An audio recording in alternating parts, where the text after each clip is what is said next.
ക്ഷേത്രമാണെങ്കിൽ ക്ഷേത്രത്തിൻ്റെ തന്ത്രിമാരാണ്, ചർച്ചാണെങ്കിൽ ചർച്ചിൻ്റെ ബിഷപ്പുമാരാണ്, പള്ളിയാണെങ്കിൽ പള്ളിയുടെ പൗരന്മാരാണ്.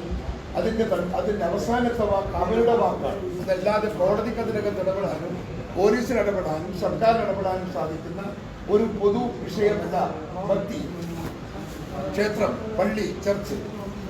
അതുകൊണ്ട് ഇതിനകത്ത് പോരായ്മകൾ എന്തുണ്ടെങ്കിലും ആർക്കും ചൂണ്ടിക്കാണിക്കാം, അത് നമ്മൾ തിരുത്തും. ഏറ്റവും ഭദ്രമായ, കോടതിക്ക് പോലും ഇടപെടാൻ സാധിക്കാത്ത വിധം ന്യൂനതകൾ പരിഹരിച്ചുകൊണ്ടുള്ള ഒരു തീരുമാനം തന്നെയാണ് UDFിന്റെ ഭാഗത്തു നിന്ന് ആത്യന്തികമായി ഉണ്ടാവുക എന്ന കാര്യത്തിൽ ജനങ്ങൾക്ക് വിശ്വസിക്കാം.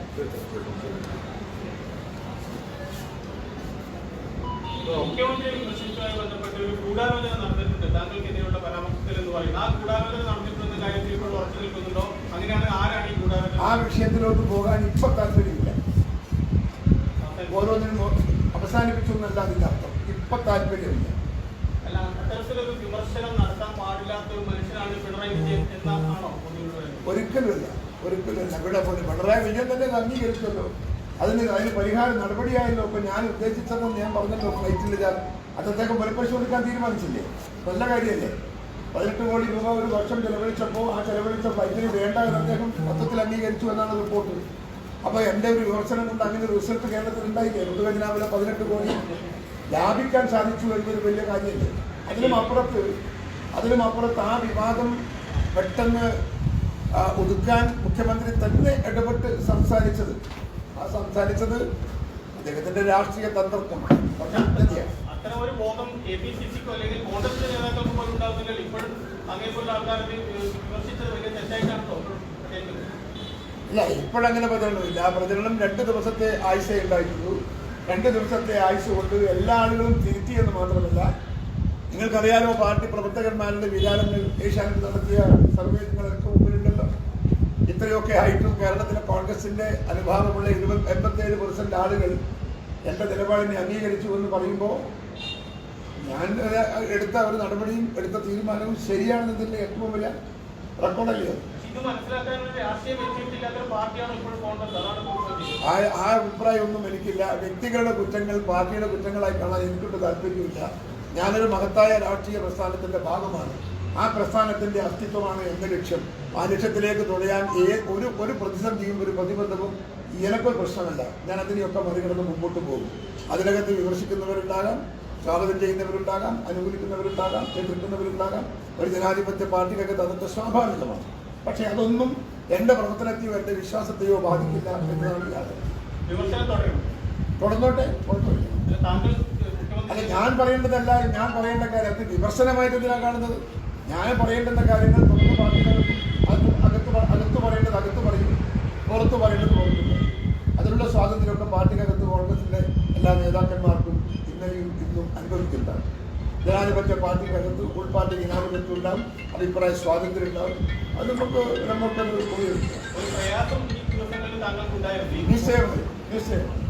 നിശ്ചയമായി സ്വാഭാവികല്ലേ. ഞാൻ കോൺഗ്രസിൻ്റെ UDFിൻ്റെ എതിരാളിക്കെതിരെ ഞാൻ നടത്തിയ ഒരു വിമർശനത്തിന് പാർട്ടിക്കകത്തുനിന്ന് വിമർശനം വന്നാൽ ആർക്കാ നോക്കാത്തത്? ആർക്കാ വേദനിക്കാത്തത്? അതുകൊണ്ട് പക്ഷേ അത് പരിഹരിച്ചു എന്നതിൽ ഞാൻ തൃപ്തനാണ്. ആ തെറ്റ് മനസ്സിലാക്കാനും അത് തിരുത്താനും പാർട്ടിക്ക് സാധിച്ചു എന്നത് എന്നെ സംബന്ധിച്ചിടത്തോളം എൻ്റെ പൊതുജീവിതത്തിലെ ഏറ്റവും സന്തോഷകരമായ ഒരു നിമിഷം.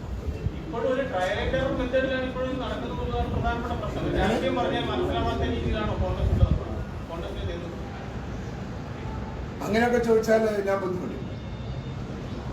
ഞാൻ അങ്ങനെ ആരെയും ഒരു നേതാവിനെ അണ്ടർ എസ്റ്റിമേറ്റ് ചെയ്യാൻ എനിക്ക് താല്പര്യമില്ല.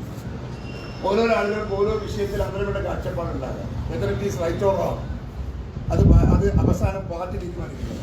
ഏതാണ് ശരി, ഏതാ തെറ്റ്. അഭിപ്രായം ഉണ്ടാകാം, അഭിപ്രായം ഉയർത്താം, അതിലൊന്നും എനിക്ക് തർക്കമൊന്നുമില്ല. പക്ഷേ ഇതിൻ്റെ ഒരു പ്രത്യേകത എന്ന് പറയുന്ന ഒരു പൊതുപ്രശ്നമല്ല എന്നതാണ്. ഒരു രാഷ്ട്രീയ എതിരാളിക്കെതിരെ ഞങ്ങളെല്ലാം വിമർശിക്കുന്ന ഒരു മുഖ്യമന്ത്രിക്കെതിരെ വിമർശനം അർഹിക്കുന്ന ഒരു മുഖ്യമന്ത്രിക്കെതിരെ നടത്തിയ ഒരു വിമർശനം ദുർവ്യാഖ്യാനം ചെയ്തു എന്നതാണ് ഇവിടുത്തെ വിഷയം.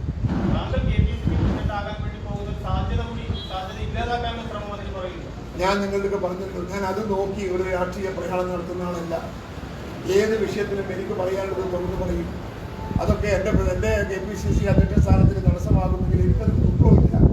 ഞാൻ എന്നേക്കാൾ വിചാരമൊന്നും എന്നെ സംബന്ധിച്ചിടത്തോളം ഇല്ല. എന്നേക്കാൾ കഴിവും പ്രാപ്തിയുള്ളവരൊക്കെ ഇന്ത്യൻ നാഷണൽ കോൺഗ്രസിനകത്തുണ്ട്. കോൺഗ്രസിന് നേതൃത്വത്തിൻ്റെ ദാരിദ്ര്യമില്ല. ആരുമാവാം. പക്ഷേ ചലിപ്പിക്കുന്ന ഒരു രാഷ്ട്രീയ നേതൃത്വത്തിൻ്റെ കീഴിലെ പാർട്ടിക്ക് സക്രിയമായി പ്രവർത്തിക്കാൻ സാധിക്കുക എന്നൊരു യാഥാർത്ഥ്യം. ഇവിടെ ഇപ്പോൾ മുല്ലപ്പള്ളി രാമചന്ദ്രനെ കുറിച്ച് ആർക്കും പരാതിയൊന്നുമില്ല. KPCC അധ്യക്ഷ നിലക്ക് അദ്ദേഹത്തെ കുറിച്ച് എന്താ പരാതിയില്ല. പക്ഷെ പരാതി എന്ന് പറയുന്നത് കുറേയും കൂടെ തെരഞ്ഞെടുപ്പ് വരാൻ പോകുമ്പോഴുള്ള സാഹചര്യത്തെ കൂടുതൽ എക്സ്പ്ലോയിറ്റ് ചെയ്യാൻ സാധിക്കുന്ന രീതിയിൽ പാർട്ടി മെക്കാനിസം ഒന്ന് റീവൈറ്റലൈസ് ചെയ്യണമെന്ന് മാത്രമാണ്. അത് എൻ്റെ അഭിപ്രായം മാത്രമല്ല, പാർട്ടിയിലെയും മുന്നണിയിലെയും നേതാക്കന്മാരും പ്രവർത്തകന്മാരും ആഗ്രഹിക്കുന്ന കാര്യം. ഈ സമയത്ത് രമേശിനെതിരെക്കാൾ കൂടുതൽ താങ്കളുമായിട്ട് ആസക്തി കാണിച്ചത് താങ്കളെ പിന്തുണച്ചത് മുല്ലപ്പള്ളി രാമചന്ദ്രനാണ്. അതിനകത്ത് അങ്ങനെ വേർതിരിവൊന്നും വേണ്ട. പ്രതിപക്ഷ നേതാവിൻ്റെ കാഴ്ചപ്പാടിലുള്ള അഭിപ്രായം പറഞ്ഞു, മുല്ലപ്പള്ളിയുടെ കാഴ്ചപ്പാടുള്ള അഭിപ്രായം പറഞ്ഞു. അത്രയും അതിനകത്തൊരു തരംതിരിച്ച് തായും മേലും നോക്കാൻ ആവശ്യമില്ല. അതിനൊന്നും ആ വരയിലൊന്നും ഞാൻ പോവില്ല. ഇത് ഒഴിവാക്കേണ്ട പ്രസ്താവനയായിരുന്നു ആദ്യം ചെന്നിത്തല പറയുന്നു. താങ്കൾ പ്രഷറൈസ് ചെയ്തുകൊണ്ട് മാറ്റി പറയുന്നു. അതൊക്കെ പറഞ്ഞില്ലേ, അതിൻ്റെ മേലെ എന്തിനാണ് ചെയ്യുന്നത്? അതിവിടെ കഴിഞ്ഞു, അത് പറഞ്ഞു, ഞാൻ പറഞ്ഞു, അദ്ദേഹം അത് തിരുത്തി, അദ്ദേഹം സ്റ്റേറ്റ്മെന്റ് ഇറക്കി. അവിടെ ആ വിഷയം തീർന്നു. പാർട്ടിക്കകത്തേക്ക് ഇതിൻ്റെ പുറത്തൊരു വിഷയം ഉണ്ടാക്കാൻ എനിക്ക് താല്പര്യമില്ല. അഭിപ്രായ വ്യത്യാസം ഉണ്ടാക്കാൻ എനിക്ക് താല്പര്യമില്ല. കാരണം ഐക്യത്തോടെ ഒരുമിച്ച് പോകേണ്ടുന്നൊരു രാഷ്ട്രീയ സാഹചര്യമാണ്. അതിനകത്ത് എൻ്റെ അഭിമാനം അല്ലെങ്കിൽ എൻ്റെ വിശ്വാസവും എൻ്റെ കാഴ്ചപ്പാടും മാത്രം വെച്ച് മറ്റുള്ള കൂട്ടർക്കെതിരെ വേദനിക്കുന്ന കമൻറ്റുകൾ നടത്തി അവരെ മനസ്സ് വേദനിപ്പിക്കാനൊന്നും എനിക്ക് താല്പര്യമില്ല. പിന്നെ താങ്കൾക്ക് അനുകൂലമായ സാഹചര്യം ഉണ്ടായി. പക്ഷേ ഒരു ലോങ് റണ്ണിൽ തിരിച്ചറിയാവില്ല. ഒരു അവസരം കിട്ടിക്കഴിഞ്ഞാൽ താങ്കൾക്കെതിരെ ഒരു ശക്തമായ എതിരാളികൾ ഒരുക്കുണ്ടാവും തോന്നുന്നില്ല. അല്ല, അതുണ്ടാവും. കോൺഗ്രസിനകത്ത് എപ്പോഴും ഞാൻ ഇതിൻ്റെ കണ്ണൂരിൽ DCCന്റെ പ്രസിഡന്റായ കഥ നിങ്ങളെ പത്രക്കാരിൽ എത്ര പേർക്ക് അറിയാമെന്ന് എനിക്കറിയില്ല. രണ്ട് ഗ്രൂപ്പുണ്ടായ സ്ഥലത്ത് രണ്ട് ഗ്രൂപ്പുകാരും ഒരുമിച്ച് എന്നെ എതിർത്തിട്ടാണ് ഞാൻ കണ്ണൂർ DCCന്റെ പ്രസിഡന്റ് ആകുമെന്ന് ഓർമ്മ വേണം നിങ്ങൾക്ക്. എൻ്റെ കരുത്ത്, എൻ്റെ ശക്തി എൻ്റെ പ്രവർത്തകരാണ്. എന്നെ ഉൾക്കൊള്ളുന്ന എൻ്റെ പ്രവർത്തകർ, എൻ്റെ പ്രവർത്തന ശൈലിയെ ഇഷ്ടപ്പെടുന്നവർ അവരാണ് ആത്യന്തികമായ വാക്ക്. അതുകൊണ്ടാണ് ഞങ്ങൾ ഇപ്പോഴും ഞാൻ ആവർത്തിച്ച് ആവശ്യപ്പെടുന്നത്, ജനാധിപത്യം കോൺഗ്രസിൻ്റെ അകത്ത് കൊണ്ടുവരണം. ജനാധിപത്യ സമ്പ്രദായത്തിലൂടെയുള്ള തെരഞ്ഞെടുപ്പ് കോൺഗ്രസിൻ്റെ അകത്ത് കൊണ്ടുവരണം. ഞാനിത് കഴിഞ്ഞ ദിവസം രാഹുൽ ഗാന്ധിനെ കണ്ടപ്പോൾ പോലും ഞാൻ അദ്ദേഹത്തോട് പറഞ്ഞു, you can do anything, any contribution to the Congress party, that is the internal democracy. We given the democracy to the country, but unfortunately a party like Congress, inside the party there is no democracy. So rectify. That will be your great contribution to the party. ഞാൻ ഈ കഴിഞ്ഞ മിഞ്ഞാൽ പോലും അദ്ദേഹത്തോടെ സംസാരിച്ചിട്ടുണ്ട്. Whenever I see, ഞാൻ എപ്പോൾ നേതാക്കന്മാരെ കാണുമ്പോഴും ഞാനത് പറയാം, ഇതിനകത്ത് ജനാധിപത്യം വേണം. ജനാധിപത്യം ഉണ്ടെങ്കിൽ ഈ പാർട്ടിയെ തടുത്തു നിർത്താനും ഒരു ശക്തി ഇന്ത്യയിൽ സാധിക്കില്ല എന്ന് പൂർണ്ണ വിശ്വാസമുണ്ട്. ജനാധിപത്യം ഇല്ലാത്തതാണ് കോൺഗ്രസിന്റെ ഏറ്റവും വലിയ ദുരന്തം.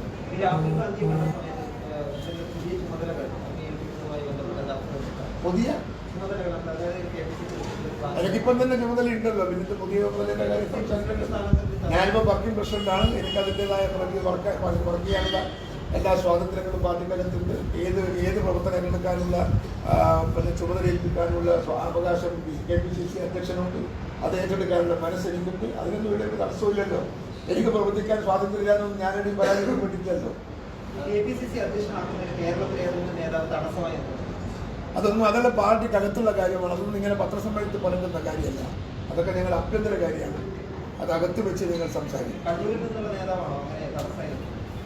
ശരി, വ്യക്തതയ്ക്ക് വേണ്ടി ചോദിക്കാം. ഡൽഹിയിൽ നിന്നാണ് വരുന്നത്. രാഹുൽ ഗാന്ധിയെ കണ്ടു എന്ന് പറയുന്നത് ഈ ഇലക്ഷന് തൊട്ട് മുമ്പുള്ള ദിവസങ്ങളിലെല്ലാം ഈ KPCC നേതൃത്വം മാറുന്നത് സംബന്ധിച്ചുള്ള ചർച്ചകളൊക്കെ പലതവണ സുധാകരന്റെ പേര് ഉയർന്നു വരികയും ചെയ്തു. ഇപ്പോഴും KPCC നേതൃത്വം മാറുന്നു എന്നുള്ള ഒരു ചർച്ച ഓണാണോ അതോ അദ്ദേഹം അടങ്ങും? അല്ല, അതിപ്പം ആ തീരുമാനം വരണമെങ്കിൽ തെരഞ്ഞെടുപ്പ് കുറച്ചും കൂടി എടുക്കണം. പക്ഷെ ഇന്ന് അങ്ങനെ മാറാനുള്ള ഒരു തീരുമാനത്തിലല്ല പാർട്ടി, മാറ്റാനുള്ള തീരുമാനത്തിലല്ല പാർട്ടി. ഈ ലോക്സഭാ തെരഞ്ഞെടുപ്പിൽ ശബരിമല ഗുണം ചെയ്തുകൊണ്ടതിന്റെ അടിസ്ഥാനത്തിലാണ് ഈ കാര്യത്തിൽ അല്ല ഞങ്ങള് സമരം ചെയ്തു.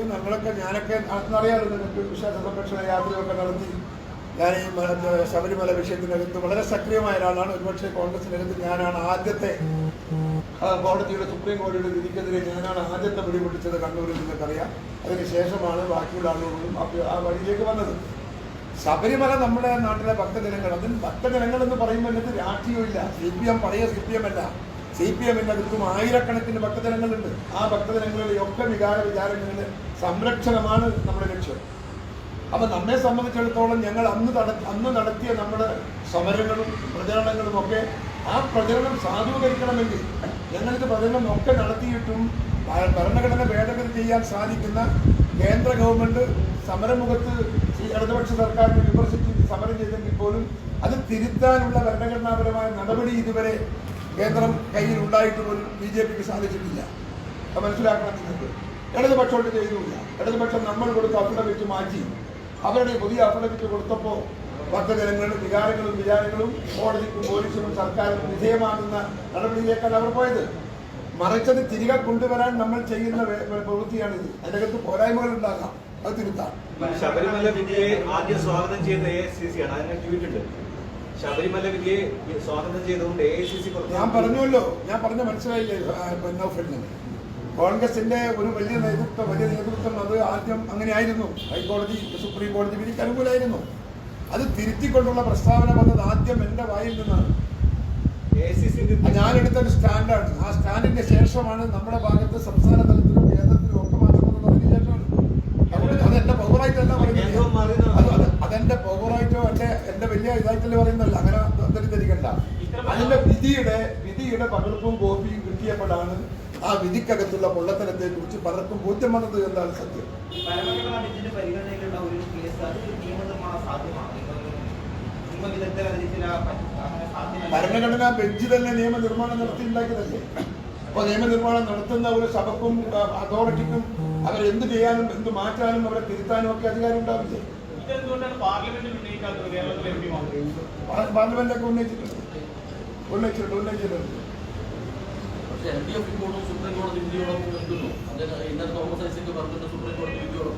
ആണല്ലോ, അതുകൊണ്ടാണല്ലോ നമ്മൾ ഇങ്ങനെ ഒരു മാനിഫെസ്റ്റോ ഈ വിഷയം ഉൾക്കൊള്ളിക്കുന്നത്. അതുകൊണ്ടല്ലേ ഭരിക്കുന്ന ഭരണകൂടം അത് മാറ്റം ചെയ്യാനുള്ള തയ്യാറുണ്ടെങ്കിൽ പിന്നെ നമ്മളൊരു മാനിഫെസ്റ്റോ ഉണ്ടാക്കേണ്ട കാര്യമില്ലല്ലോ. അവർ ചെയ്തില്ലെന്ന് മാത്രമല്ല, അവർ സ്റ്റിക്ക് ഓൺ ചെയ്യുന്നു. ഗവൺമെന്റ് നേരത്തെ എടുത്ത നടപടിയിൽ അവർ സ്റ്റിക്ക് ഓൺ ചെയ്യുന്നു. ആ സ്റ്റിക്ക് ഓൺ ചെയ്യുമ്പോൾ അത് ഞങ്ങൾ ഈ രാജ്യത്തെ ജനങ്ങളെ അറിയിക്കണ്ടേ?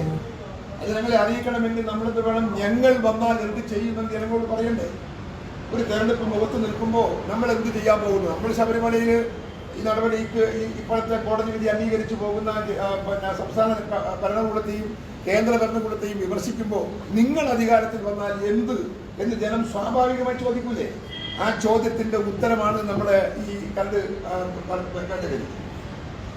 ലോക്സഭാ തെരഞ്ഞെടുപ്പിൽ കനത്ത തിരിച്ചടി നേരിട്ട LDF ശബരിമലയിൽ ഇപ്പോഴും തുടരുന്ന ഈ നയം അവർക്ക് അസംബ്ലി തെരഞ്ഞെടുപ്പിലും തിരിച്ചടിക്കിടയാക്കില്ലേ? അതിലിപ്പോ ഞാൻ ദുഃഖിക്കേണ്ട കാര്യമില്ലല്ലോ. അവർക്ക് തിരിച്ചടി ഉണ്ടാകുന്നത് ഞാൻ എന്തിനാ ദുഃഖിക്കുന്നത്? കോൺഗ്രസ് ഉൾപ്പെടെ പല പ്രമുഖ നേതാക്കളും അതിനെ അംഗീകരിച്ച സമയത്ത് ആ വിധിയുടെ പോരായ്മ എന്ന് ആദ്യം ചൂണ്ടിക്കാട്ടുകയും ഒരു വിശ്വാസിയുടെ പക്ഷത്തിൽ ആ വിധിയെ വ്യാഖ്യാനിക്കുകയും ചെയ്തവരാണ് താങ്കൾ. ഈ കരട് നിർമ്മാണത്തിൽ താങ്കളുടെ പങ്കെടുത്താണ്? ഇല്ല, കരട് പത്രിക ഞാൻ അത് എൻ്റെ കയ്യിലത് ഇന്നലെ കിട്ടിയുള്ളൂ. ഞാനത് വായിച്ച് പഠിച്ച് അതിനുശേഷം ആവശ്യമായ ഭേദഗതി in return I will submit to parliament. ഇന്നലെ MP ഗോവിന്ദന്റെ ഒരു പ്രസംഗമുണ്ട്. പക്ഷേ ഈ വൈരുദ്ധ്യാത്മക ഭൗതികവാദം ഇന്ത്യൻ സാഹചര്യത്തിൽ നിലനിൽക്കില്ല. ഇന്ത്യയിൽ ഹിന്ദുക്കളാണ് ആദ്യം ഉള്ളത്, അതുകൊണ്ട് വിശ്വാസികൾ ഉൾക്കൊണ്ട് പോകാൻ പറ്റുള്ളൂ. അദ്ദേഹം ജനത്തോട്, ഈ ലോകത്തിലെ തൊഴിലാളി വർഗത്തോട് മാപ്പ് പറയണം. വൈരുദ്ധ്യാത്മക ഭൗതികവാദം നിലനിൽക്കില്ല ഇന്ത്യയിൽ എന്ന തിരിച്ചറിവ് ഗോവിന്ദൻ മാഷിന് വന്നിട്ടുണ്ടെങ്കിൽ ഗോവിന്ദൻ മാഷ് ഈ കാലം അത്രയും ആ മൂഢവിശ്വാസവും കൊണ്ട് തൊഴിലാളികളെ വഞ്ചിച്ചതിനും ഈ രാജ്യത്തെ ജനതയോട് മാപ്പ് പറയണം ഗോവിന്ദൻ മാഷും CPM-ഉം. പറഞ്ഞാൽ മാത്രം പോരാ, അങ്ങനെ ഒരു പ്രസ്താവന ഇറക്കിയാൽ മാത്രം പോരാ. ആ പ്രസ്താവനയുടെ ദുരന്തം അനുഭവിച്ച തൊഴിലാളികളുണ്ട് ഈ രാജ്യത്ത്. ലക്ഷം ആളുകൾ. ആ ലക്ഷം ആളുകളോട് മാപ്പ് പറഞ്ഞ് തിരുത്തുന്നു എന്ന് അദ്ദേഹം പറയണം. അതാണ് ആണത്തമുള്ള ഒരു കമ്മ്യൂണിസ്റ്റുകാരന്റെ ചങ്കൂറ്റം. ഇതൊരു അടവ് നയമായിട്ട് നിങ്ങൾ കാണുന്നുണ്ടോ? അടവ് നയം, അതിലെന്താ അടവ് നയം? സ്വയം പരാജയം ഏറ്റുവാങ്ങുന്നത് ഏറ്റുപറയുന്ന ഒരു നേതാവിന് അത് തെരഞ്ഞെടുപ്പിൽ എന്താ അദ്ദേഹത്തിന് പ്ലസ് പോയിന്റ് മൈനസ് അല്ലാതെ? വിശ്വാസികളെ ഞങ്ങൾ അംഗീകരിക്കുന്നു. ശബരിമല അടക്കമുള്ള വിഷയങ്ങളിൽ ഒരുപക്ഷെ ഭാവിയിൽ തിരുത്തൽ തയ്യാറാക്കാം. അങ്ങനെയൊന്നും പറഞ്ഞില്ലല്ലോ അവര്. അത്രയൊന്നും പോയിട്ടില്ലല്ലോ. എഴുതാപ്പുറത്തിനാണ് അവര് വായിക്കുന്നത്. അയാൾ പറഞ്ഞാൽ മാത്രം വായിച്ചാൽ പോലെ. അയാൾ മനസ്സിലുള്ളവർക്ക് ഇങ്ങനെ ഒക്കെടുക്കുന്നത് ഭയങ്കര കഴിവില്ല. സ്വകാര്യ സംഭാഷണം ഉണ്ടാകും. ഈ കോൺടെക്സ്റ്റിൽ പിന്നെന്തായാലും പ്രസക്തിയുള്ളത് അദ്ദേഹത്തോടാ ചോദിക്കേണ്ടത് പ്രസക്തി എന്താണ് ഇത്? അദ്ദേഹം അത് ശബരിമല അദ്ദേഹം വന്ന് ഇതിന്റെ എന്റെ പ്രസ്താവനയിലെ ചർച്ചയിൽ അദ്ദേഹം ഒരു വാക്ക് മാറ്റി പറയാൻ ശ്രമിച്ചു. കൊട്ടി, ചെത്ത് എന്നുള്ളത് കൊട്ടി എന്നാക്കാൻ ശ്രമിച്ചു. ഞാനത് ശരിക്കും കേൾക്കുന്നത്, ഞാനത് ഒബ്സർവ് ചെയ്ത് നിൽക്കുക. അവൻ അദ്ദേഹത്തൊന്ന് ഫോണിൽ വിളിച്ച് പറയണമെന്ന് വിചാരിച്ചു. ഫോണിൽ വിളിച്ച് പക്ഷേ കിട്ടിയില്ല. അദ്ദേഹത്തിന് നല്ല ബന്ധമുണ്ട്. അദ്ദേഹത്തോട് സംസാരിക്കുന്നുണ്ട് കാര്യങ്ങൾ. മുസ്ലിം ലീഗിനെതിരെയുള്ള മതമൗലികവാദ ആരോപണം പ്രസ്താവനയായിരുന്നു കഴിഞ്ഞ കുറേ ദിവസങ്ങളായിട്ട് ഈ ഒരു വിഷയമായി നിന്നിരുന്നത്. ഇപ്പോൾ ശബരിമല വരുന്നു. ഈ ഇലക്ഷനിൽ രാഷ്ട്രീയം എന്നുള്ളത് മാറി ഒരു പ്രചാരണ അജണ്ടയായിട്ട് ഈ മതവും വിശ്വാസവും ഒക്കെ കയറി വരികയാണ്. ഇന്ത്യ പോലുള്ള ഒരു രാജ്യത്ത് മതവും വിശ്വാസവും ഏറ്റവും പരമപ്രധാനം തന്നെയാണ്. അതിന്റെ പുറത്ത് നടന്ന ആഭ്യന്തര കലാപം ഇന്ത്യയിൽ മറ്റൊരു വിഷയത്തിലും നടന്നിട്ടില്ല എന്നുള്ളതാണ്. ഇത്രയും വലിയ കലാപങ്ങൾ നടന്നത് മുഴുവൻ ഈ മതവിശ്വാസത്തിനോടനുബന്ധമായ വിഷയങ്ങളിലാണ് എന്ന സത്യം നമ്മൾ മാറ്റേണ്ടത്. ഇന്ത്യയിൽ നടന്ന ഓരോ കലാപവും നിങ്ങൾ കണക്ക് കൂട്ടുക. സിഖ് കലാപം മുതൽ ഇങ്ങോട്ട് എല്ലാം കണക്ക് കൂട്ടുക. എല്ലാ കലാപവും ഇന്ത്യയുടെ അഖണ്ഡതയെ ചോദ്യം ചെയ്യുന്ന ഭീകരമായ ഒരു സാഹചര്യത്തിലേക്ക് എത്തിക്കുമോ എന്ന് ആശങ്ക വരുത്തിയ കലാപങ്ങളാണ് ഇതെല്ലാം. ബാബരി മസ്ജിദ് തകർന്നപ്പോഴും ഒക്കെ ഒരുപാട് വിഷയങ്ങൾ എടുത്തു പറയാനുണ്ട്. അപ്പോ അത് ഇന്ത്യയെ സംബന്ധിച്ച് ആത്മീയവാദം നിലനിൽക്കുന്ന ഇന്ത്യക്കടുത്ത് അതൊരു വലിയ വിഷയം തന്നെയാണ്. പരമമായ വിഷയമാണ്. വലിയ വിശ്വാസികൾക്കൊക്കെ അത് കഴിഞ്ഞേ മറ്റെന്തുമുള്ളൂ. അങ്ങനെ അതിനെ ആത്മാവിന്റെ അംശമായി കൊണ്ടു നടക്കുന്ന ഒരു ജനസമൂഹത്തിന്റെ മുമ്പിൽ ആത്മീയതയ്ക്ക് തന്നെയാണ് പ്രാധാന്യവും പ്രാമുഖ്യം. അത് നമ്മുടെ സമൂഹത്തെ പഠിക്കുന്ന ആളുകൾക്കെല്ലാം അത് ബോധ്യം. അത് ഇപ്പോഴാണ് മനസ്സിലായെന്ന് മാത്രം ഗോവിന്ദൻ മാഷ് 10-45-50 കൊല്ലായി ഗോവിന്ദൻ മാഷ് രാഷ്ട്രീയത്തിൽ. അദ്ദേഹത്തിന് ഇപ്പോഴാണ് ബുദ്ധി വന്നത്. വേറെ ബുദ്ധി വന്നത് ഇപ്പോഴാണ്. അതുകൊണ്ടാണ് ഞാൻ പറഞ്ഞത്, അദ്ദേഹത്തിന്റെ ഇതുപര്യന്തമുള്ള കമ്മ്യൂണിസ്റ്റ് ജീവിതത്തിൽ ജനങ്ങളോട് ഈ വൈരുദ്ധ്യാത്മക ഭൗതികവാദം പഠിപ്പിച്ച് നടന്ന ഒരു ആചാര്യനാണ് അദ്ദേഹം. CPM-ന്റെ പാർട്ടി ക്ലാസുകളിൽ പങ്കെടുക്കുന്ന ആളാണ് അദ്ദേഹം. എല്ലാ പാർട്ടികളിലും ഔദ്യോഗികമായി ഇതിനെക്കുറിച്ചൊക്കെ വ്യാഖ്യാനം ചെയ്ത് പ്രവർത്തകരെ, അണികളെ ബോധ്യപ്പെടുത്തുന്ന ഒരാളാണ് അദ്ദേഹം. വെറും കേവലം ഗോവിന്ദൻ മാഷല്ല. ആ അദ്ദേഹത്തിന്റെ തിരിച്ചറിവാണിത്. വൈരുദ്ധ്യാത്മക ഭൗതികവാദം നടക്കില്ല എന്ന്. അപ്പൊ അദ്ദേഹം ഇത്രയും കാലം തെറ്റിദ്ധരിപ്പിച്ച് ജനത്തെ, സമൂഹത്തെ, തൊഴിലാളികളെ ഈ പാതയിൽ കൊണ്ടു നടന്നത് അദ്ദേഹം ലോകത്തോട്, നാടോട്, തൊഴിലാളികളോട്, ഇന്ത്യക്കാരോട്, മലയാളികളോട് മാപ്പ് പറയട്ടെ. ആ മര്യാദ കൂടെ കാണിച്ചാൽ ഗോവിന്ദൻ മാഷ് പൂർണ്ണനായി. വൈരുദ്ധ്യാത്മക ഭൗതികവാദത്തെ പറ്റി പുനർവിചിന്തനം നടത്തുന്നതോടെ CPM വർഗ സമരത്തിൽ നിന്നും വർഗ സമന്വയം എന്ന കാഴ്ചപ്പാടിലേക്ക് മാറുന്നുണ്ട് എന്ന് തോന്നുന്നു. അത് തന്നെയാണല്ലോ ഞാൻ മുഖ്യമന്ത്രിക്കെതിരെ ഉന്നയിച്ച ആരോപണം. അത് മനസ്സിലായില്ലേ? തൊഴിലാളി വർഗത്തിൽ നിന്നും ഉയർന്നു വന്ന ഒരു മുഖ്യമന്ത്രിയുടെ ഭരണത്തിൽ തൊഴിലാളി വർഗത്തിന് എന്ത് കിട്ടി എന്നാണ് എന്റെ ചോദ്യം. എന്റെ ചോദ്യം അതാണ്.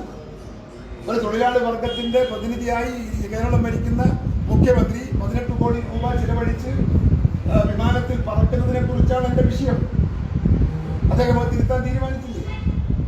മുഖ്യമന്ത്രിക്ക് നേരത്തെ ആവാനില്ലേ? മാറാമെന്ന് പറഞ്ഞില്ലേ? ഒന്നുമില്ലെങ്കിൽ എന്റെ ആ ഒരു വിമർശനത്തിന് ആ ഒരു റിസൾട്ടെങ്കിലും കേരളത്തിന് ഉണ്ടായി എന്നതിൽ എനിക്കൊന്ന് അഭിമാനിച്ചു.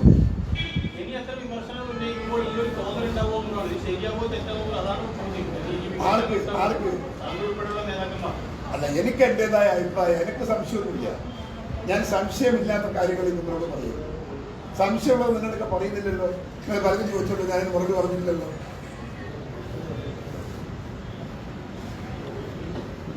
സമൂഹം പ്രധാനമായിട്ട് ചർച്ച ചെയ്തൊരു കാര്യം, താങ്കൾക്ക് തൊഴിലാളി വർഗത്തിൽ നിന്ന് വന്ന ഒരാളെ ഇപ്പൊ മുതലാളിമാരെ പോലെ പെരുമാറുന്നുണ്ടായതിനെ വിമർശിക്കണം. പക്ഷെ ഈ ചെറുതാരൻകാരന്റെ മകൻ നിരന്തരം പറയുന്നതിലൂടെ എന്താ പറഞ്ഞ കുഴപ്പം?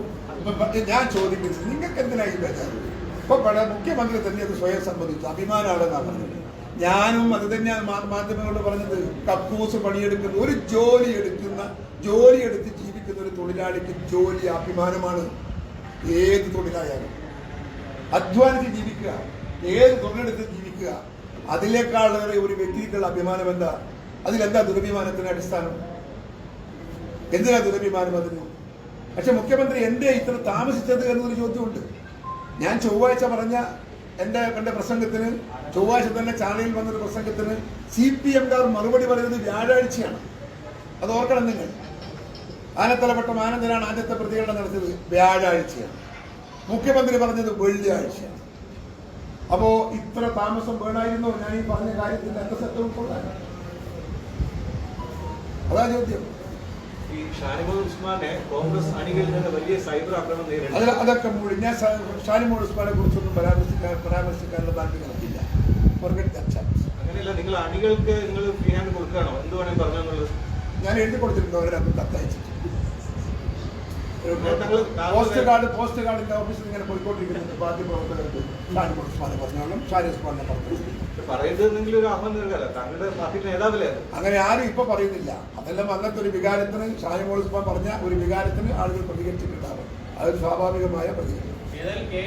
വളരെ ശക്തിപ്പെട്ടിട്ടുണ്ട് ഈ കഴിഞ്ഞ 2-3 ദിവസങ്ങൾ. താങ്കളുടെ അറിവോടുകൂടി തന്നെ എനിക്ക് ശക്തി കുറവൊന്നുമില്ല. അല്ല, KSRB എന്നൊന്നും പറഞ്ഞ അങ്ങനെ ഒരു പട്ടാളമൊന്നുമില്ല. അത് എന്നോട് സ്നേഹമുള്ള കുറെ പിള്ളേര് അങ്ങനെ KS ബ്രിഗേഡ് 39 രാജ്യത്തുണ്ട്. 39 രാജ്യത്ത്, നൈജീരിയ വരെ ഉണ്ട് ഈ സംഭവം. അതിപ്പോ എന്നെ സൈനിക്കുന്നവർ അങ്ങനെ ഒന്നും ഉണ്ടാക്കിയാൽ ഇപ്പൊ ഞാൻ എന്ത് ചെയ്യാനാ? ഇല്ല, ഉണ്ടാക്കണ്ടെന്ന് പറയേണ്ട കാര്യമൊന്നുമില്ല. പൊളിറ്റിക്സല്ലേ.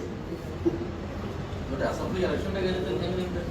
ഇലക്ഷൻ നന്നായിട്ട് ഇലക്ഷൻ ഡൽഹിയിലൊരു വാർത്ത പ്രചരിക്കുന്നുണ്ട്. 3 മാസം കൂടി ഇലക്ഷൻ നീട്ടാൻ സാധ്യതയുണ്ട് എന്നൊരു വാർത്ത കിട്ടുന്നുണ്ട്. ഡൽഹി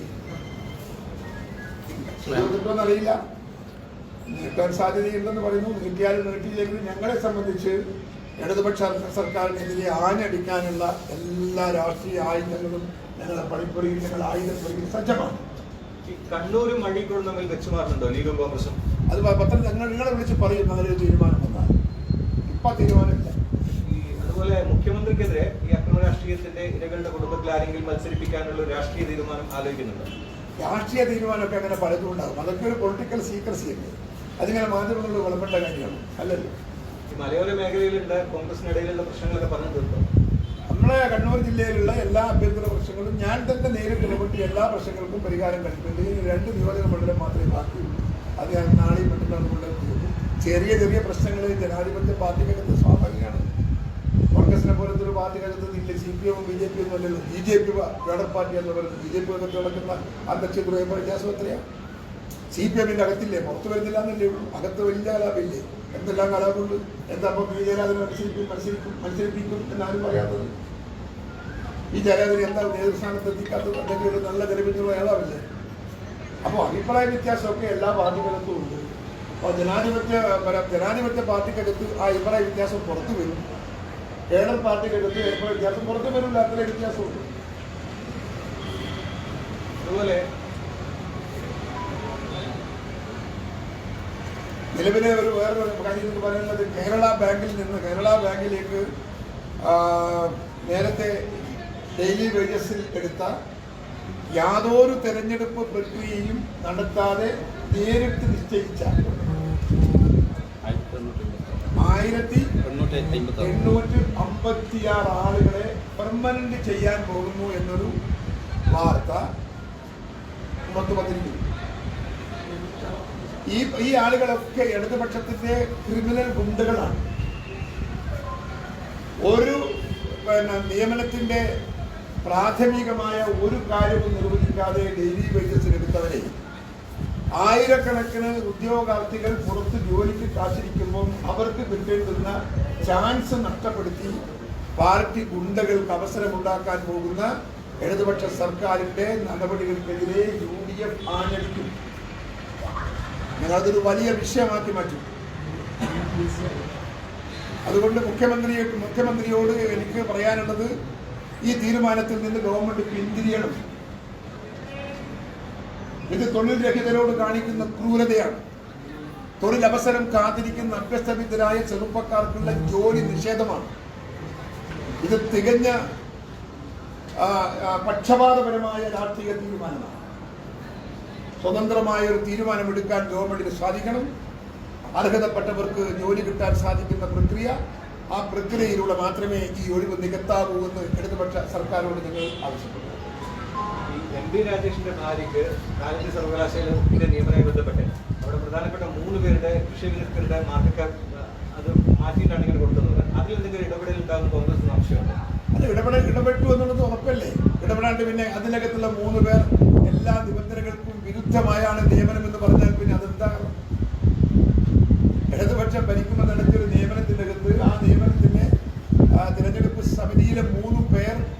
പച്ചയായി പറയാണ്.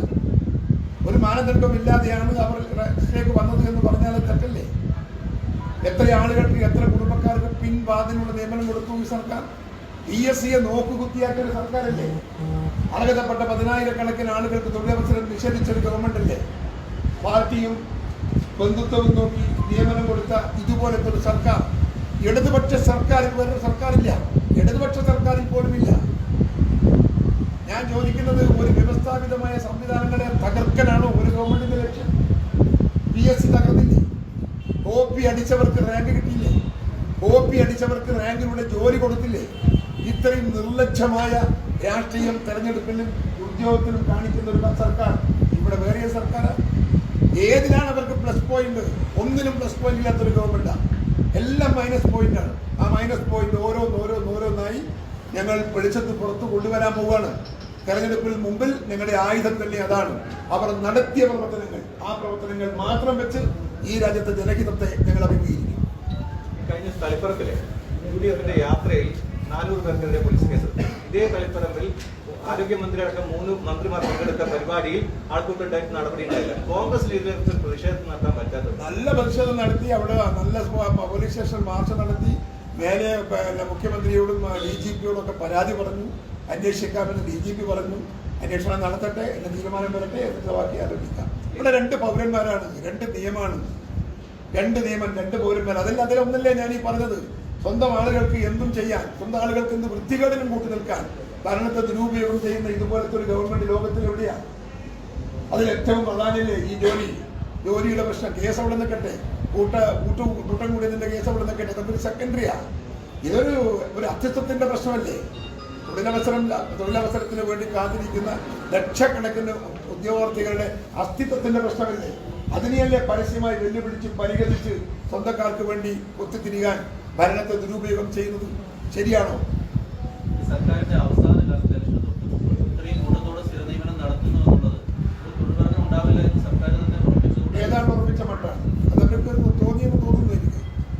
ഈ പറയുന്ന ഒരുപാട് കാര്യങ്ങൾ പരിശോധിക്കുമ്പോൾ അതിനകത്തൊക്കെ ഇടപെട്ട സർക്കാരിന്റെ സമീപനം ഏതാണ്ട് അവരെ മനസ്സിനകത്ത് ഒരു ജനവിശ്വാസവും ജനങ്ങളുടെ വികാരവും ഒക്കെ അവർ ഉൾക്കൊണ്ടിട്ടുണ്ടെന്നാണ് ഞങ്ങളുടെ വിശ്വാസം.